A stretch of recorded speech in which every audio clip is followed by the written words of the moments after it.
Hello champions, welcome to Karadda. This is Ashish and we were solving laws of motion class 11 numericals. Okay, इसके पहले lecture में हमने क्या किया था बच्चों, laws of conservation of momentum मैंने एक्सप्लेन किया था and third law of motion भी आपको मैंने एक्सप्लेन किया था. ठीक है, तो उससे रिलेटेड हम क्या करेंगे, आज क्वेश्चन करेंगे. So without wasting time, let's start. Okay. Question number 1. What is saying question number 1? Question number 1 में क्या कहता है बच्चों कि a force of 5 Newton gives a mass. एक फोर्स है 5 न्यूटन का, वो क्या करता है, gives a mass m1. m1 को वो एक्सलरेशन प्रोवाइड करता है कितना, a1. ठीक है, a1 की वैल्यू दिया हुआ है 8 meter per second square and a mass m2 and acceleration of 24 meter per second square. 8 meter per second square and mass m2 is 24 meter per second square. ठीक है, अब ये बोल रहा है कि जब मैं क्या कर दूं, दोनों मास को टाइट कर दूं, एक दूसरे के साथ क्या कर दे, हम टाइट कर दे. फॉर एग्जांपल हम मान लेते हैं कि आप क्या कर रहे हो, एक बॉक्स है आपके पास, उसमें बहुत सारी बुक्स रखी हुई है ना, कार्टून है, बॉक्स बोलते हैं ना, बॉक्स में हम पैक करते हैं बुक्स को, बुक्स रखी हुई है, उस पर आप क्या कर रहे हो, दो बॉक्स है आपके पास m1 और m2 अलग अलग मास के. तो F आप क्या कर रहे हो, 5 न्यूटन का m1 पे अप्लाई कर रहे हो, तो उसमें एक्सेलरेशन आ रहा है 8 मीटर पर सेकंड स्क्वायर, है ना. 8 मीटर पर सेकंड स्क्वायर की स्पीड से वो क्या कर रहा है, वो मोशन में मतलब डिस्प्लेस होना स्टार्ट हो गया. अब m2 जो है वो 24 मीटर पर सेकंड स्क्वायर से डिस्प्लेस होना स्टार्ट हो गया. अब क्या करो आप, एक बॉक्स उसके ऊपर दूसरा बॉक्स. अब आप बोलोगे मैं दो बॉक्स को एक अलग अलग एफर्ट लगाने के बजाय मैं दोनों बॉक्स को एक साथ एफर्ट क्यों नहीं लगाता, आप यही बोलेंगे. तो आप क्या बोलोगे कि एक बॉक्स के ऊपर दूसरे बॉक्स को रख देंगे, है ना. तो एक बॉक्स के ऊपर दूसरे बॉक्स को रख देंगे, या फिर आप ये करोगे कि एक बॉक्स को दूसरे बॉक्स से क्या कर दो, बांध दो, है ना, ऐसे करके बांध दो, टाइट कर दो, है ना. तो m1 m2 टोटल मास इन दोनों का ऐड हो गया, क्या मिलेगा, m मिलेगा. क्लियर है. तो यहाँ पे अब इसका एक्सेलरेशन फाइंड आउट करना है कि ये कितने एक्सेलरेशन से ट्रेवल करेगा जब दोनों बॉक्स को हम क्या कर दे, टाइट कर दे. चलो लेट्स सी. सबसे पहले हम F इक्वल टू क्या करें, हमको सेकंड इक्वेशन ऑफ मोशन पता है क्या होता है, sorry second law of motion पता है क्या होता है, F इक्वल टू ma, है ना. F equal to net force equal to ma होता है. अब हमको पता है कि F जो है वो तो कांस्टेंट ही रहेगा, m1 a1, वैसे F जो है कांस्टेंट रहेगा, m2 a2. दो फॉर्मूला लिख लिए दोनों बॉक्स के लिए अलग अलग. तो F की वैल्यू हमको पता है कितनी है, 5. a1 की वैल्यू पता है कितनी, 8. तो इधर लिख दूंगा तो हमको किसकी वैल्यू आ जाएगी, m1 की. वैसे F की वैल्यू 5, m2 की वैल्यू आ जाएगी, a2 की वैल्यू कितनी है, 24. तो 5/24 किसकी आ गई, m2 की वैल्यू हो गई. ये दोनों kg में है. ठीक है, अब हम क्या करेंगे, अब हम दोनों मास को टाइट करेंगे, मतलब m is equal to m1 plus m2 find out करूंगा मैं, मतलब 5/8 प्लस 5/24. 8 और 24 का हम एलसीएम निकालेंगे, कितना आएगा, 24. 8 3 जा 24, 3 5 जा 15 प्लस इधर 5. m is equal to 20/24. इसको सॉल्व करोगे तो आपका आएगा 4 5 जा एंड 4 6 जा, मतलब 5/6 kg आ गया. ठीक है, टाइट करने पर उसका मास कितना है, 5/6 kg. अब अगेन आप क्या करो, net force is equal to ma लगा दो. अगेन आप फोर्स उतना ही लगा रहे हो, फोर्स चेंज नहीं कर रहे हो, आप फोर्स उतना ही लगा रहे हो. ऐसा हमको कंडीशन है कि फोर्स आपको उतना ही लगाना है. ठीक है, तो m की वैल्यू है 5/6 इंटू एक्सलरेशन फाइंड आउट करने बोला. ये 5 और 5 कैंसिल आउट हो गया, 6 इधर आके मल्टीप्लाई हो गया, तो 6 meter per second square is equal to acceleration. तो जब दोनों बॉक्स को आप क्या करो, टाइट कर दोगे, तो आपको 5 न्यूटन में जब फोर्स लगाओगे तो वो कितने एक्सेलरेशन से चलेगा, 6 मीटर पर सेकंड स्क्वायर के एक्सेलरेशन चलेगा. जबकि वो जब दोनों अलग अलग हम क्या कर रहे थे, फोर्स लगा रहे थे दोनों के ऊपर, तो 8 और 24 आ रहा था आंसर. समझ में आया बच्चों. ठीक है, ऑब्वियसली बात है, जब दोनों फोर्स क्या, दोनों बॉक्स क्या हो जाएंगे, एक साथ हो जाएंगे, तो हाँ जब हम फोर्स उतना ही लगा रहे हैं तो उनका जो मोमेंट है वो क्या हो जाएगा, कम हो जाएगा ना, वेलोसिटी स्लो हो जाएगी, सब चीज स्लो हो जाएगा. ठीक है, क्योंकि आपका फोर्स जो है वो दोनों बॉक्स पे डिस्ट्रीब्यूट हो जाएगा. क्लियर है. चलो नेक्स्ट क्वेश्चन. हमको न्यूमेरिकल सॉल्व करने के साथ साथ हमको कॉन्सेप्ट भी क्लियर करना है बच्चों, है ना, जिससे क्या हो जाए, थ्योरी भी आपकी बन जाए, हमको अलग से थ्योरी पढ़ने की जरूरत ना पड़े। ठीक है, तो क्वेश्चन नंबर 2 जो है, a batsman hits back a ball. एक बैट्समैन है, वो क्या करता है, जैसे कि आप बैट्समैन हो, बैटिंग कर रहे हो, आप क्या कर रहे हो, बॉल आ रहा है तो आप क्या कर रहे हो, हिट कर रहे हो बैक। ऑब्वियस बात है, उसको बैक हिट करोगे, इधर से बॉल आएगा, आप उसको हिट करोगे तो बैक साइड में जाएगा, बैक डायरेक्शन में जाएगा, straight in the direction of the bowler. अब बॉलर इस तरफ बॉलिंग कर रहा है और आप हिट करोगे तो बॉल किस तरफ जाएगा, बॉलर की तरफ जाएगा।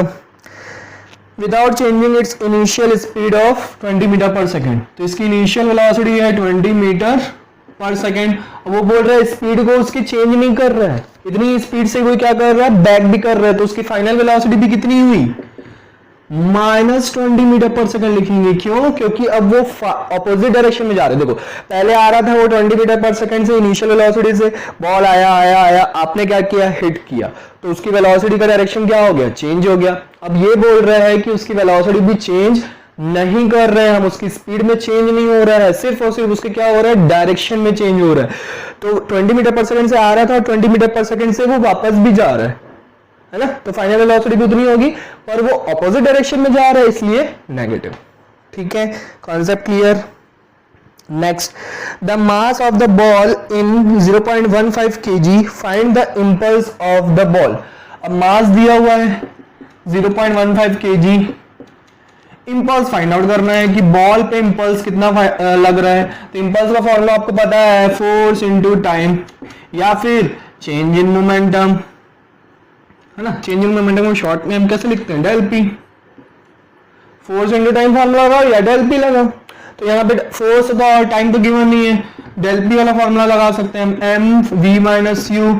एम की वैल्यू 0.15, वी की वैल्यू -20, यू की वैल्यू 20, तो ये कितना हो जाएगा 0.15 इंटू -40, ये हो जाएगा मल्टीप्लाई होके 6.0 हमारा इंपल्स आ जाएगा।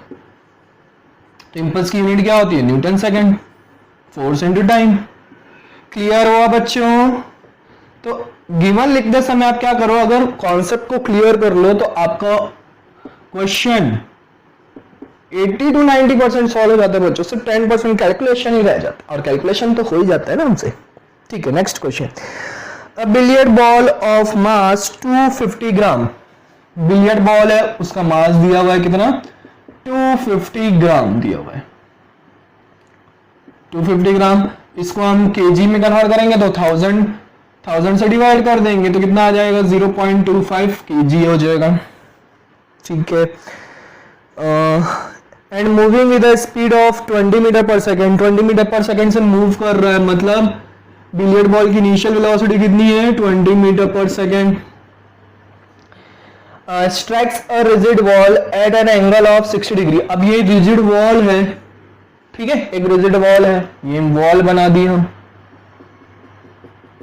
अब इस रिजिड वॉल से वो क्या कर रहा है, 60 डिग्री पे स्ट्राइक कर रहा है, ठीक है, 60 degree to the normal, 60 degree to the normal. ये इसका नॉर्मल हो गया, ये वॉल का क्या हो गया, नॉर्मल हो गया। अब ये नॉर्मल से क्या कर रहा है, 60 डिग्री पे स्ट्राइक कर रहा है, बॉल आया इस डायरेक्शन में, ठीक है। अब इस डायरेक्शन में आया, वेट, इसको ना मेरे को थोड़ा सा डायग्राम आपको अच्छे से बना के दिखाना पड़ेगा, तभी आप क्या करोगे, समझ पाओगे। ठीक है, यहां पे बनाता हूं मैं, ये हमारी बॉल है।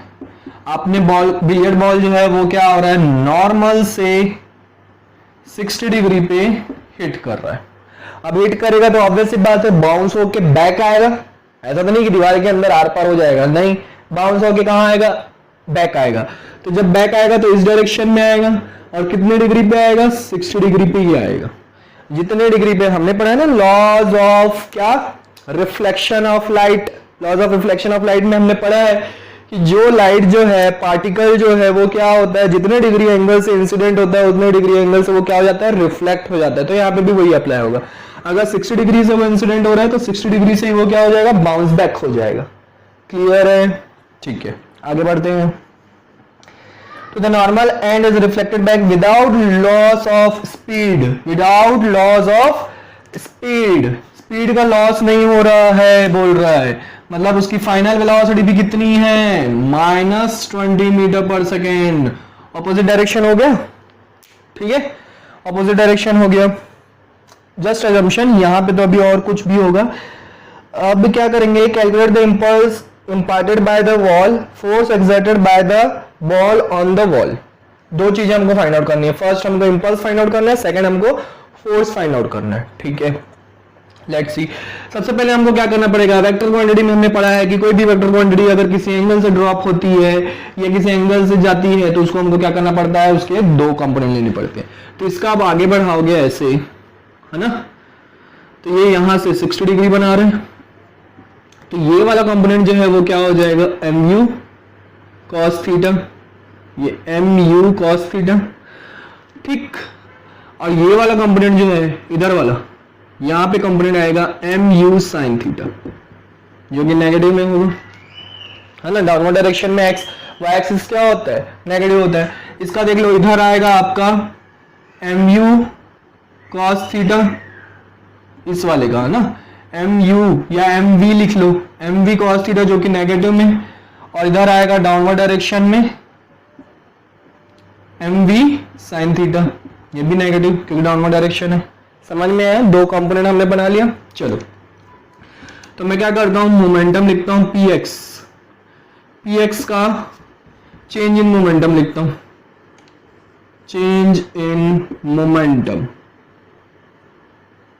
मतलब x डायरेक्शन में चेंज इन मोमेंटम कितना हो रहा है। तो सबसे पहले हो रहा है चेंज इन मोमेंटम जो है वो हो रहा है फाइनल माइनस इनिशियल बोलते हैं, तो -mv cos theta minus initial mu cos theta. अब हमने बोला कि उसकी जो वेलोसिटी है वो चेंज नहीं हो रही, मतलब v की वैल्यू भी कितनी है, u ही है, u के इक्वल है। तो मैं यहाँ पे क्या कर सकता हूँ, v के प्लेस पे क्या लिख सकता हूँ, u लिख सकता हूँ, ठीक है। तो माइनस और माइनस कितना हो गया, -2mu cos थीटा। ये समझ में आया बच्चों, मैंने यहाँ पे v की जगह u क्यों लिखा, क्योंकि उसने बोला उसकी स्पीड जो है वो चेंज नहीं हो रही है, ठीक है। y के अलोंग देखते हैं चेंज इन मोमेंटम, y के along change in momentum, y के अलोंग चेंज इन मोमेंटम निकालोगे तो फाइनल माइनस इनिशियल अगेन, तो फाइनल क्या है हमारा -mv sin थीटा और माइनस इनिशियल कितना है -mu sin थीटा, ठीक है। v की जगह मैं यहाँ पे भी क्या कर दूंगा, u लिख दूंगा और ये माइनस माइनस प्लस हो जाएगा mu sin थीटा। तो देखो एक प्लस में एक माइनस में क्या हो गया, कैंसल आउट, तो कितना आ गया, 0 आ गया। तो y के अलोंग इसका चेंज इन मोमेंटम कितना आ गया, 0 आ गया। अब हमको इंपल्स का फॉर्मूला पता है, इंपल्स का फॉर्मूला क्या है, चेंज इन मोमेंटम, है ना, change in momentum along x, change in momentum along y। तो अलोंग y तो 0 हो गया, change in momentum along x कितना आ गया, 2mu cos थीटा आ रहा है। चलो वैल्यूज पुट करते हैं, -2, m की वैल्यू कितनी है 0.25, u की वैल्यू कितनी है 20 और cos theta cos 60 degree, cos 60 degree की वैल्यू कितनी होती है 1/2, ठीक है। तो इसमें मल्टीप्लाई करेंगे हम तो 2.5 ये हो जाएगा 5.0 और cos 60 की वैल्यू 1/2, तो 2 कैंसल आउट, तो आपका आ जाएगा -5.0 न्यूटन सेकेंड। ये आपका आ जाएगा इंपल्स, ठीक है, इंपल्स आ गया। अब हमको क्या करना है, सेकेंड फोर्स फाइंड आउट करना है। तो हमको पता है कि इंपल्स इज इक्वल टू क्या होता है, impulse is equal to formula क्या होता है, फोर्स इनटू टाइम, ये होता है, ठीक है। तो हम क्या कर सकते हैं, फोर्स फाइंड आउट कर सकते हैं इंपल्स अपॉन टाइम। ये फॉर्मूला क्यों लगा है, क्योंकि हमको टीबी गिवन है, यहाँ पे टी गिवन है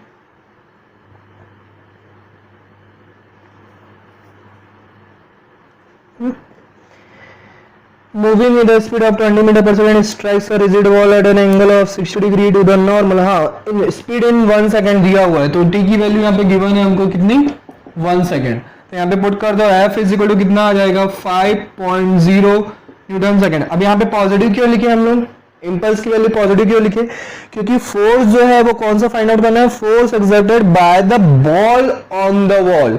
बॉल के कारण वॉल पे कौन सा फोर्स अप्लाई हो रहा है, बॉल के कारण वॉल पे कौन सा फोर्स अप्लाई हो रहा है, ये हमको फाइंड आउट करना है। तो इसलिए इम्पल्स की वैल्यू क्या हो जाएगी, पॉजिटिव पुट करेंगे। क्यों, क्योंकि वो तो इस डायरेक्शन में आ रहा है। अब इस डायरेक्शन को हमने क्या लिया था, पॉजिटिव लिया था, है ना, +20 लिखा है हमने। इस डायरेक्शन में हमने क्या लिया था, पॉजिटिव लिया था। उसके अपोजिट डायरेक्शन में हमने क्या लिया, नेगेटिव। ये पॉजिटिव है तो ये नेगेटिव, तो इसीलिए हमने इंपल्स को नेगेटिव लिखा है, क्योंकि इंपल्स जो है वो क्या हो रहा है, वॉल के कारण बॉल पे अप्लाई हो रहा है तो वो अपोजिट डायरेक्शन में अप्लाई होगा। और फोर्स जो है अगर बॉल के कारण वॉल पे अप्लाई हो रहा है तो उसको हम पॉजिटिव लिखेंगे। अगर यही फोर्स हमको बोलता है कि वॉल के कारण बॉल पे क्या अप्लाई हो रहा है, तब हम नेगेटिव लिखते हैं, वैल्यू यही होती, पर हम इसको क्या लिखते हैं, नेगेटिव लिखते हैं। तो ये 1 सेकंड, सेकंड कैंसिल आउट, तो F इक्वल टू कितना आ जाएगा, 5.0 न्यूटन। समझ में आया बच्चों, क्लियर हुआ, कॉन्सेप्ट क्लियर हुआ, डायरेक्शन कैसे लेते हैं, एवरीथिंग ओके, नोट कर लो। चलो next question number 4, question number 4 देखते हैं बच्चों। क्या कहता है question number 4, a cricket ball of mass 200 gram. Cricket ball है, उसका मास है कितना, 200 ग्राम। तो केजी में कन्वर्ट करेंगे कितना आएगा, 0.2 kg हो जाएगा, 1000 से डिवाइड कर देंगे। And moving with velocity of 1 meter per second, मतलब initial velocity 1 meter per second से वो क्या कर रहा है, मूव कर रहा है। Is hit for 0.5 second. अब आपने क्या किया, बॉल को हिट किया कितने सेकंड के लिए, 0.5 सेकंड के लिए उसको आपने हिट किया। In such a way that it returns in opposite direction, again same question, opposite direction में जा रहा है with the velocity of 1.5 metre per second. तो वो अपोजिट डायरेक्शन में जा रहा है तो उसकी वेलोसिटी कितनी हो गई, फाइनल वेलोसिटी हो जाएगी और नेगेटिव हो जाएगी। अगेन अपोजिट डायरेक्शन में जा रहा है तो नेगेटिव पुट करेंगे, ठीक है। Calculate change in the velocity, सबसे पहले आपको कैलकुलेट करना है change in the velocity, change in velocity. तो चेंज इन वेलोसिटी मतलब v माइनस यू, v की वैल्यू कितनी है, -1.5, मतलब डेल v फाइंड आउट करना है हमको, चेंज इन वेलोसिटी। अब इनिशियल कितना है 1, है ना, तो ये आपका आ जाएगा del v equal to -2.5 meter per second, change in velocity आ गया। अब इसको क्या करूं, अगर आपको मैग्नीट्यूड लिखना है तो मॉड लगा दो 2.5 मीटर पर सेकेंड।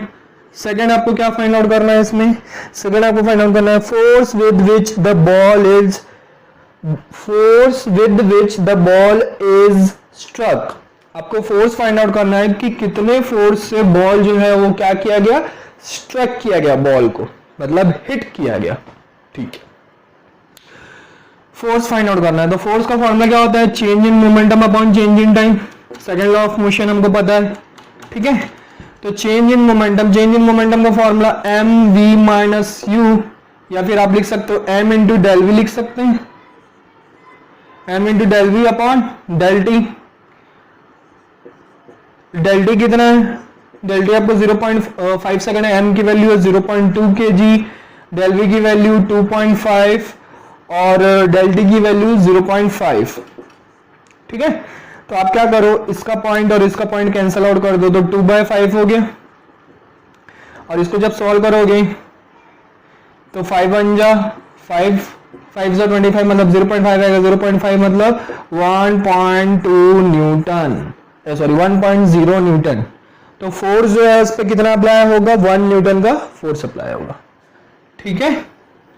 समझ में आया बच्चों, सेम क्वेश्चन था, कॉन्सेप्ट वही लगना है। आगे question number 5, a ball of mass 200 gram moving with the velocity of 20 meter per second. Again mass जो है वो 200 ग्राम दिया हुआ है, केजी में हो जाएगा तो कितना हो जाएगा 0.2 kg, ठीक है, 2 kg हो जाएगा। कितने वेलोसिटी से जा रहा है, 20 मीटर पर सेकेंड से जा रहा है, 20 मीटर पर सेकेंड से हो जा रहा है। Is brought to rest by a player in 0.05 second, 0.05 seconds में के बाद वो क्या हो जाएगा, रेस्ट पे आ जाएगा, मतलब v इक्वल टू कितना हो गया, 0। Calculate the impulse and average force exerted by the player. Impulse find out करना है सबसे पहले, तो इंपल्स का फॉर्मूला मैंने अभी बताया, change in momentum, change in momentum मतलब m v minus u, m की वैल्यू 0.2, v की वैल्यू 0, u की वैल्यू कितनी आई 20, तो ये हो जाएगा -4 metre per second, sorry minus impulse find out करना है -4 न्यूटन सेकेंड। ठीक है, अब हमको फोर्स फाइंड आउट करना है, तो फोर्स का फॉर्मूला इंपल्स बाय टी, तो फोर्स इज इक्वल टू, अब फोर्स जो है वो किसके कारण हो रहा है, average force exerted by the player, exerted by the player बोल रहे हैं बॉल पे। ठीक है, एक्सर्टेड बाय द प्लेयर, तो वो नेगेटिव ही होगा, नेगेटिव डायरेक्शन में, ऑपोजिट डायरेक्शन में अप्लाई हो रहा है तो नेगेटिव होगा। इंपल्स यहाँ पे पुट कर देते हैं -4 न्यूटन सेकेंड और डी की वैल्यू 0.05 सेकेंड, तो ये सेकेंड सेकेंड कैंसल आउट। अब मैं क्या करूंगा, इसका जब पॉइंट हटाऊंगा तो ऊपर क्या लग जाएगा 100 आ जाएगा, नीचे आ जाएगा 5, ये हो जाएगा 20, अब आपका आ जाएगा -80 न्यूटन। ठीक है, कितना आ जाएगा -80 न्यूटन। क्लियर है? अच्छा, यहां पे आप बोल सकते हो कि अगर इंपल्स का डायरेक्शन इस साइड है, अगर इंपल्स का डायरेक्शन क्या है इस साइड है, तो फोर्स का डायरेक्शन इस साइड है, तो इंपल्स अगर हमारा नेगेटिव है तो फोर्स कैसा होगा, पॉजिटिव होगा, क्योंकि दोनों का डायरेक्शन क्या है, अलग अलग है, तो ये बोल सकते हो। क्लियर है? ठीक है। Question number 6, again question number 6 क्या बोल रहा है, a 25 gram bullet is fired from a 5 kg gun. 25 gram bullet, bullet का मास है 25 ग्राम, केजी में कन्वर्ट कर दो 0.025 kg। ठीक है, और गन का मास कितना है 5 kg, mass of gun 5 kg। ठीक, with the speed of 400 meter per second, मतलब इनिशियल वेलोसिटी दी हुई है बुलेट की 400 meter per second, initial velocity नहीं, सॉरी फाइनल वेलोसिटी बुलेट की, क्यों मैं अभी बता रहा हूं। What is the recoil speed of the gun, recoil speed of the gun, gun की स्पीड पूछ रहा है, तो मैंने इनिशियल वेलोसिटी क्यों नहीं लिखा, क्योंकि इनिशियली जो होता है गन और बुलेट दोनों ही रेस्ट में होते हैं, तो हमने क्या किया, इसमें क्या लगेगा, laws of conservation of momentum formula लगेगा, बताया था मैं। Initial momentum is equal to क्या होता है, फाइनल मोमेंटम। इनिशियल मोमेंटम दोनों का ही क्या हो जाएगा, 0 हो जाएगा, क्योंकि total initial momentum is equal to total final momentum, है ना। तो टोटल मतलब गन और बुलेट दोनों का इनिशियल मोमेंटम 0 हो जाएगा, क्योंकि दोनों की इनिशियल वेलोसिटी क्या है, 0 है। ठीक है, अब फाइनल मोमेंटम निकालते हैं, तो final momentum mg vg plus mb vb। ठीक है, mg vg plus mb vb। मैं क्या करूं, अब mg vg, ठीक है, इसको इधर ट्रांसपोज कर दिया तो माइनस mb vb हो गया, तो vg हमको फाइंड आउट करना है, मतलब minus mb vb upon mg। ठीक है, माइनस mb की वैल्यू कितनी है 0.025, vb की वैल्यू कितनी है 400 और mg की वैल्यू कितनी है 5। तो अब इसको सॉल्व करो, -25 इंटू 400 डिवाइड बाय 1000 इंटू 5, 5 5 जा 25, 0 0 0 0 विल बी कैंसल आउट, 5 1 जा 5 2 जा 2 1 जा 2 4 जा, सॉरी 2 2 जा 4, तो Vg इज इक्वल टू कितना है -2 मीटर पर सेकेंड, मतलब उसकी रिकॉइल वेलोसिटी, अगर आप रिकॉइल वेलोसिटी पूछा है तो आप क्या लिखोगे, पॉजिटिव लिखोगे, और अगर सिर्फ वेलोसिटी बोला होता तब हम माइनस लिखते, क्योंकि रिकॉइल वेलोसिटी मतलब क्या है, उसको बैकवर्ड डायरेक्शन में जर्क लगे, जैसे हम गन से फायर करते हैं तो हमको बैकवर्ड डायरेक्शन में क्या लगता है, जर्क लगता है, तो अपोजिट डायरेक्शन में वेलोसिटी लग रही है, that is called recoil velocity. Recoil velocity मतलब अपोजिट डायरेक्शन में वेलोसिटी, समझ में आ रहा है। तो अगर आपसे रिकॉइल वेलोसिटी पूछता है तो आप पॉजिटिव लिखोगे, और अगर आपसे सिर्फ वेलोसिटी ऑफ गन पूछता है then -2 metre per second. Clear है, क्लियर हो रहा है। तो आप इसमें आपसे वैसे इस क्वेश्चन में रिकॉइल स्पीड पूछा है ना, वेलोसिटी नहीं पूछा है, आपसे क्या पूछा है, रिकॉइल स्पीड। तो रिकॉइल स्पीड अगर आपसे पूछा है तो आप ये आंसर लिखोगे, -2 metre per second. Recoil speed अगर बोलेगा तो -2 मीटर पर सेकेंड। क्लियर है बच्चों, तो आज के लेक्चर में इतना ही। होप आपको बहुत मजा आया होगा क्वेश्चन सॉल्व करने में। नेक्स्ट लेक्चर में हम क्या करेंगे, और भी क्वेश्चन सॉल्व करेंगे। So be ready, be prepare and keep practising. Okay champions, bye bye, take care, see in the next lecture.